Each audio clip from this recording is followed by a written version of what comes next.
दोस्तों स्वागत है आप सभी लोगों का हमारे YouTube channel history of India में। दोस्तों अगर आप किसी भी एग्जाम की तैयारी कर रहे हैं तो उसके लिए हमारे चैनल सब्सक्राइब जरूर कर लीजिएगा, क्योंकि हम इस पे आपको धीरे धीरे करके सारा जीएस प्रोवाइड करवा देंगे, ठीक है, एक के बाद एक। और हमारी ऐसी कोई भी वीडियो नहीं है जो आपके एग्जाम के लिए ज़रूरी ना हो, ठीक है। तो आज की इस वीडियो में हम बात करेंगे कुएँ का पानी सर्दी में गर्म और गर्मी में ठंडा क्यों होता है, ठीक है। कभी कभी ये हमारे प्रश्न में आ ही जाता है, ठीक है, हमारे एग्जाम में भी। और ये किस वजह से होता है शायद हमें पता नहीं होता, और उसमें आपको 2-4 वर्ड लिख के वो ऑप्शन में दे देते हैं, ठीक है। उसमें से आपका एक ऑप्शन ऐसा रहता है जो सही रहता है पर वो हमें पता नहीं होता, तो हम उस पर टिक नहीं लगाते या फिर उसे छोड़ देते हैं, या फिर हम उस पर गलत पे टिक लगा देते हैं क्योंकि हमें पता नहीं होता, ठीक है। कभी कभी तुक्का भी चल जाता है, मैं ऐसा नहीं कहता हूँ, कभी कभी तुक्का भी चल जाता है। तो आइए आज की इस वीडियो में हम आपको ये बातें क्लियर कर देंगे, ठीक है।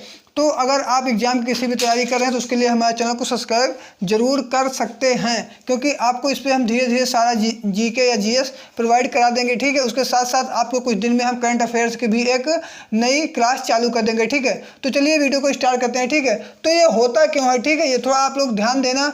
बाहर का तापमान के मौसम के अनुसार बदलता रहता है, ठीक है। यानी कि याद रखना, लिख भी सकते हैं या फिर ऐसे भी आप लोग इसे याद करते हैं, ठीक है। बाहर का जो तापमान होता है ना, ठीक है, बाहर का जो तापमान होता है ये मौसम के अनुसार बदलता रहता है, ठीक है।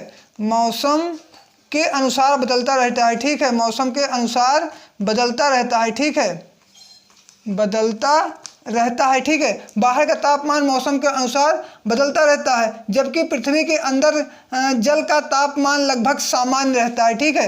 यानी पृथ्वी, ठीक है, पृथ्वी के अंदर, ठीक है, पृथ्वी के अंदर,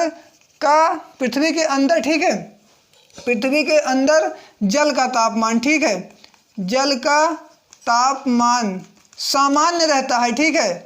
क्या रहता है? सामान्य रहता है। बाहर का तापमान मौसम के अनुसार बदलता रहता है। अगर गर्मी होगी तो हमें बहुत ज़्यादा गर्मी लगेगी, ठंडी या फिर ठंडी आएगी तो हमें ठंडी का अनुभव होने लगेगा, ठीक है। तो ये हमें भी पता है कि बाहर का तापमान मौसम के अनुसार बदलता रहता है, लेकिन पृथ्वी के अंदर जल का तापमान लगभग सामान्य रहता है। सर्दी में उसी भीतरी तापमान पर ही रहता है, ठीक है। सर्दी में, ठीक है, सर्दी में जब बाहर का तापमान काफ़ी कम हो जाता है, ठीक है, बाहर का तापमान यानी हम धूप की बात कर रहे हैं, ठीक है, धूप यानी ये काफ़ी कम हो जाता है, ठीक है।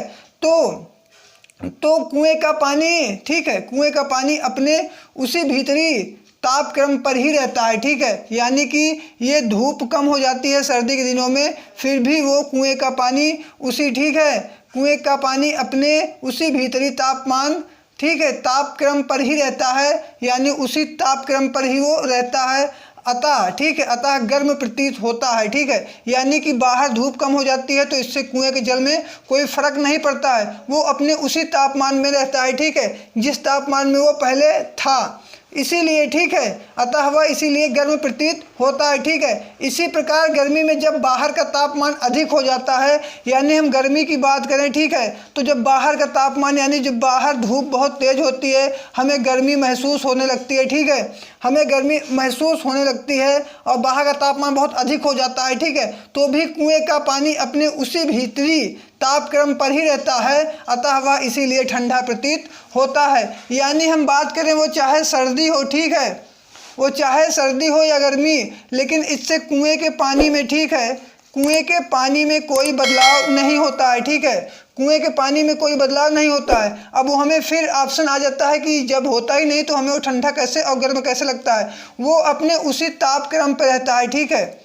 याद रखना, वो अपने उसी तापक्रम पर रहता है, ठीक है। तो जब बाहरी सतह का तापमान, जैसे हम लोग बाहर हैं, ठीक है, ज़मीन के अंदर तो है नहीं, तो जो बाहर होता है ना, बाहर तापमान होता है या सर्दी आती है तो वो तो हमें प्रतीत होता है, लेकिन वही पानी, ठीक है, वो अपने उसी अनुसार पर रहता है, ठीक है। और जब हम नीचे से पानी निकालते हैं तो जो बाहरी का तापमान एकदम ठंडा हो जाता है, लेकिन जल के कुएं के नीचे तो वही तापमान है, तो वो भाप बन के निकलता है, ठीक है, और वो हमें गर्म लगता है, ठीक है।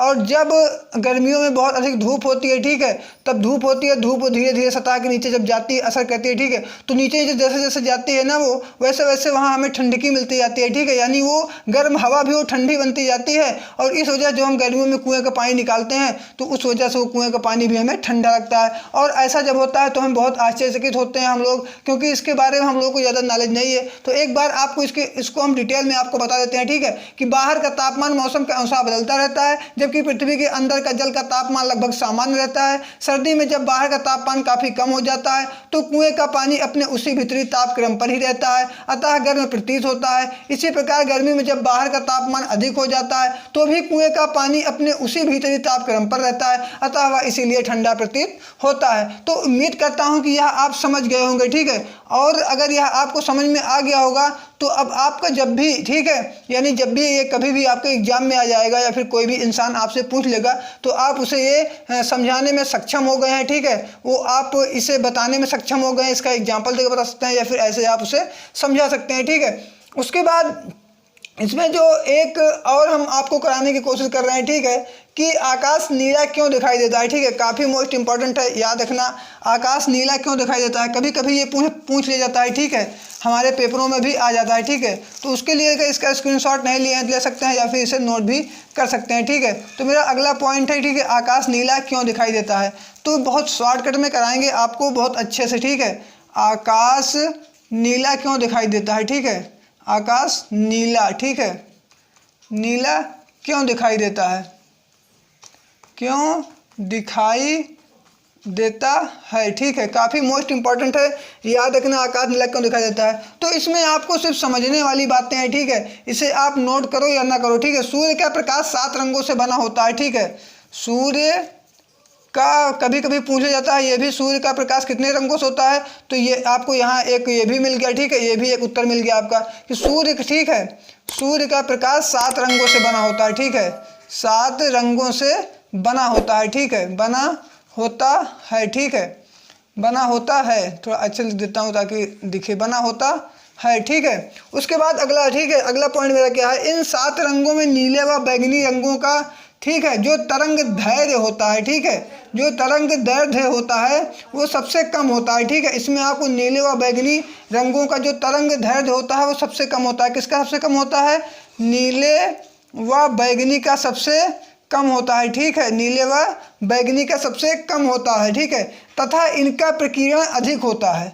सबसे कम तो होता है मगर इनका जो प्रकीर्णन होता है, ठीक है, जो इनकी चमक होती है वो सबसे अधिक होती है, ठीक है, इनका जो प्रकीर्णन होता है वो सबसे अधिक होता है, ठीक है, प्रकीर्णन अधिक होता है। तो इसे नोट करते हुए चल सकते हैं जैसे हम बोल रहे हैं, या फिर हम तो आपको शॉर्टकट में समझा दे रहे हैं लिख के, बाद में आपको एक सीधे से मैं बोल दूंगा उसे आप लिख सकते हैं, ठीक है। उसका अधिक होता है, ठीक है, फलस्वरूप इन रंगों का प्रसार वायुमंडल में अधिक होता है और इसकी ही वजह से, ठीक है, इसी प्रकीर्णन की वजह से, ठीक है, इसका प्रसार, ठीक है, यानी इन 2 रंगों का प्रसार वायुमंडल में अधिक होता है। कहाँ होता है, वायुमंडल में अधिक होता है, ठीक है, वायुमंडल में अधिक होता है, ठीक है, अधिक होता है, ठीक है, अधिक होता है, ठीक है, और तथा अन्य रंग वायुमंडल द्वारा अवशोषित हो जाते हैं और जितने रंग होते हैं वो वायुमंडल में अवशोषित हो जाते हैं, ठीक है, यानी वो अगर हम बात करें तो उसी वायुमंडल में वो रहते हैं, ठीक है, और इसी कारण से जितने भी रंग होते हैं अवशोषित हो जाते हैं, उसी में समा जाते हैं, इसी कारण से आपको आकाश का रंग नीला दिखाई देता है, ठीक है, इसी कारण से नीला दिखाई देता है, ठीक है। तो इसे नहीं लिख पाए हैं या आपके समझ में नहीं आया है तो एक बार हम पूरा A to Z आपको फिर क्लियर करा देते हैं कि सूर्य का प्रकाश 7 रंगों से बना होता है, जैसे कि मैंने आप लोगों को कहा। इन 7 रंगों में नीले व बैगनी का जो तरंग दैर्घ्य सबसे कम होता है, ठीक है, ये भी हमने आपको कहा, पर इनका प्रकीर्णन अधिक होता है, ये भी हमने आपको बताया, ठीक है। प्रकीर्णन के साथ साथ फलस्वरूप इन रंगों का प्रसार वायुमंडल में सबसे अधिक भी होता है, ये भी हमने आपको बताया, ठीक है। साथ साथ अधिक होता था अन्य रंग जो हैं, ठीक है, 7 रंगों में हमने 2 रंगों को पकड़ा, 5 रंगों की बात करें और एक वैज्ञानिक को ले लें, 6 रंगों का जो अवशोषित होता है, ठीक है, वो वायुमंडल में ही ग्रसित हो जाता है, यानी वहाँ पर ही समा जाता है, ठीक है। बचता है मेरा एक नीला रंग, ठीक है, तो इसका अधिक प्रकीर्णन होने के कारण और ये वायुमंडल में अवशोषित नहीं होता है, जिसके कारण हमारा आसमान नीला दिखाई देता है। तो वीडियो कैसी लगी हमारे कमेंट बॉक्स में जाकर जरूर बताइएगा और अगर चैनल पर नए आए हैं तो चैनल को सब्सक्राइब करके आप लोग बेल आइकन को प्रेस कर देना, क्योंकि हम ऐसे ही कुछ आप लोगों के लिए जो एग्ज़ाम में आने वाले प्रश्न हैं उनको हम हमेशा कराते रहते हैं और आपको पूरा जीएस और जीके का भंडार यहाँ पर प्रोवाइड करा देंगे। धीरे धीरे A to Z सब कुछ क्लियर करा देंगे। बहुत जल्द हम आपको करंट अफेयर्स की भी एक क्लास चालू करवा देंगे। तो किसी भी एग्जाम की तैयारी कर रहे हैं चैनल को सब्सक्राइब जरूर कर लेना। वीडियो कैसी लगी कमेंट बॉक्स में जाकर जरूर बताइएगा। चैनल पर नए आए हैं सब्सक्राइब के बेल आइकन को प्रेस करते हुए ही जाना, क्योंकि आपको किसी भी एग्जाम के लिए बहुत मोस्ट इंपॉर्टेंट क्लास चलती है। ठीक है, तो मिलते हैं आप लोगों से अगले नेक्स्ट वीडियो। तब तक के लिए जय हिंद जय भारत।